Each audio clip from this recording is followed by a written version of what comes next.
You may recall in November, there was an incident in the South China Sea where we had U.S. military conducting this freedom of navigation tour, so to speak, through the waters in the South China Sea. This was near the Parcel Islands, and there was a confrontation with the Chinese military where they were warning the United States to back up, to leave the area. They had no right to be there, that they were coming into an area that China controlled, and that they were violating their space. So we now have a Chinese military official suggesting an attack versus U.S. ships in the South China Sea. Now, at first glance, you could say an attack is an attack. If they attack us, there's going to be severe consequences no matter what is going on. Now, I will say this. In the past, they have blasted other ships from like the Philippines and Japan. They've hit their people on deck and their boats with water cannons. So they basically pulled out big water cannons, started blasting those at the ships as a deterrent to try to get them to turn around. They haven't used none of that on the United States. I would like to think that they would use something like that before ever hitting one of our vessels, but this is what one of their officials say. They suggest 2 warships get sent out there next time this happens, one to block and to stop the U.S. warship, and the other to ram it.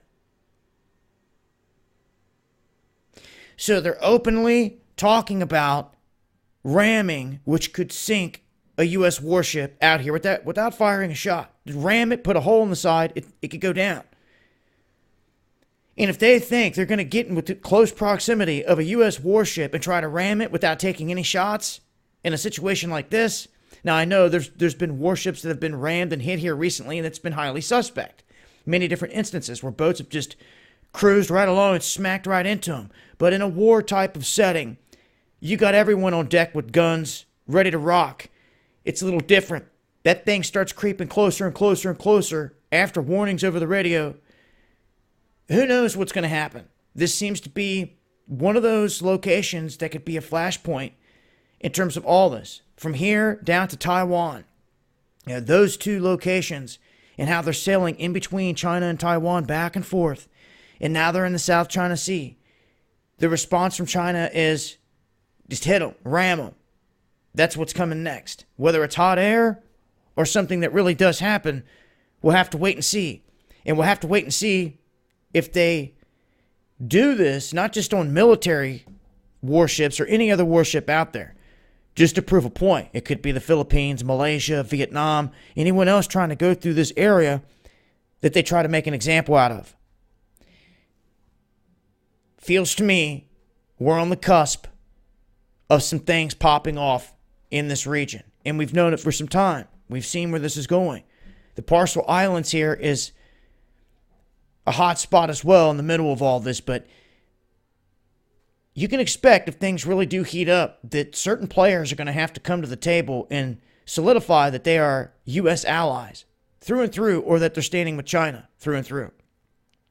And what I foresee here is Vietnam, Malaysia, the Philippines, all these countries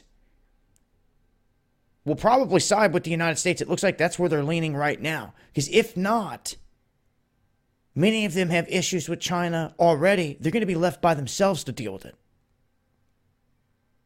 So, things shaping up. When you look at a map and you look to see who will fall on what side, you can already see it's pretty clear on what countries would go where in terms of a big war.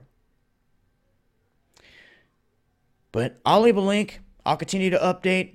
If we see any other action come of this, make sure to follow me on Twitter for more. This has been Dabu7. Much love, y'all.